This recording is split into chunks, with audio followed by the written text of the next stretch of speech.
Welcome to Redacted Reality. If the allure of the shadowy, cryptic, and mystical tales captivate you, then please subscribe and hang around. Chapter 2: Shadows of the Past. Upstairs, Nick Doyle stirred uneasily in the narrow bed tucked into the dimly lit guest room. The air felt heavy, oppressively so, and silence wrapped around him like a vice. Despite the heat radiating from the antique radiator in the corner, the room felt unnervingly cold. Shadows danced on the faded wallpaper, shifting and twisting unnaturally in his peripheral vision. Nick groaned, burying his face in his hands. The whiskey had dulled his senses but brought no solace. Night after night, he had taken refuge above the tavern, escaping his wife Bethany's worried glances and the quiet judgment he imagined in his daughter Caroline's eyes.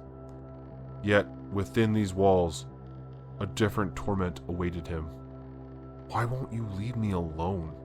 he muttered aloud, his voice hoarse and trembling. The answer came as a low, ghostly whisper. "Guilt runs deep." Nick froze.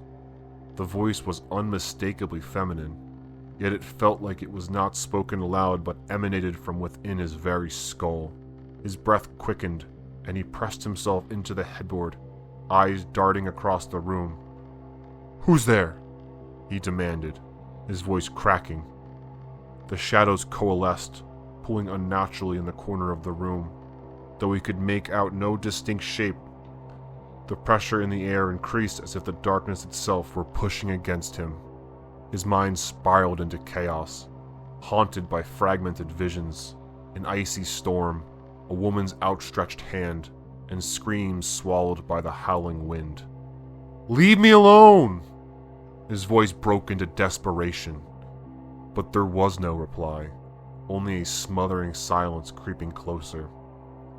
Nick's chest heaved as he struggled to steady his breath, his pulse pounding in his ears.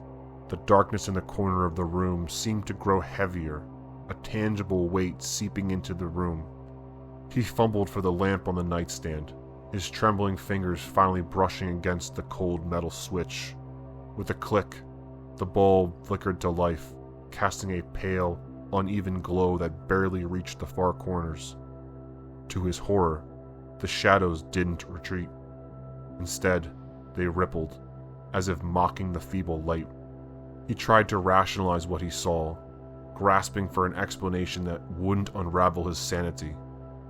It's the whiskey," he muttered to himself, his voice shaking. "Just my mind playing tricks." But even he didn't believe his own words. A sudden crashing noise shattered the fragile stillness. The mirror above the dresser cracked violently, shards scattering across the floor like jagged teeth. Nick recoiled, his heart racing as the hair on the back of his neck stood on end. The oppressive whisper returned, driving into his thoughts with a venomous clarity. "Do you think you can escape what you've done?"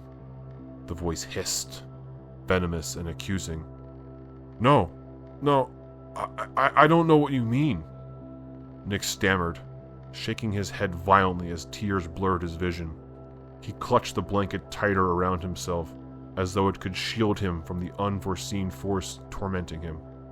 Images flashed in his mind again.